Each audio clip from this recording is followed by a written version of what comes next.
പ്രകൃതി സ്നേഹം, ജലസംരക്ഷണം, ഊർജ്ജ സംരക്ഷണം, നിറക്കൂട്ടുകൾ കൊണ്ട് വലിയ സന്ദേശങ്ങൾ ക്യാൻവാസിലാക്കി കുരുന്നുകൾ.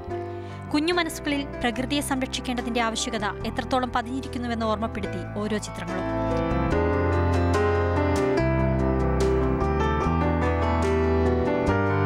മറുനാടൻ മലയാളികളോടൊപ്പം ബംഗളൂരുവിലെ മറ്റ് സംസ്ഥാനക്കാരും വർണ്ണം 2017 മാറ്റുരയ്ക്കാനെത്തിയത് ശ്രദ്ധേയമായി.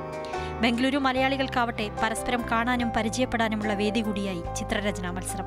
ഇതിനൊരു മലയാള ചുവയും കൂടിയുണ്ട്. നമുക്ക് എല്ലാവർക്കും ഫ്രീ ആയിട്ട് മലയാളം സംസാരിക്കാം.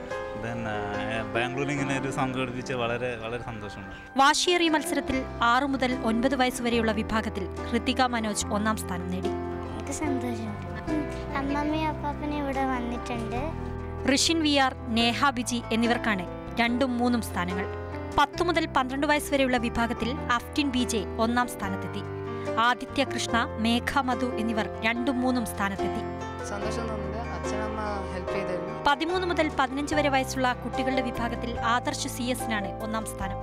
സാക്ഷി S, ആര്യ പ്രദീപ്, സ്നേഹ ബിജി എന്നിവർ 2ഉം 3ഉം 4ഉം സ്ഥാനം കരസ്ഥമാക്കി. എൻവയറൻമെന്റിനെ കുറിച്ച് പറഞ്ഞപ്പോൾ എനിക്ക് അത് ഈസി ആയിരുന്നു. അപ്പോൾ ഞാൻ അത് ചെയ്തു. ഞാൻ ഹാപ്പിയാണ്.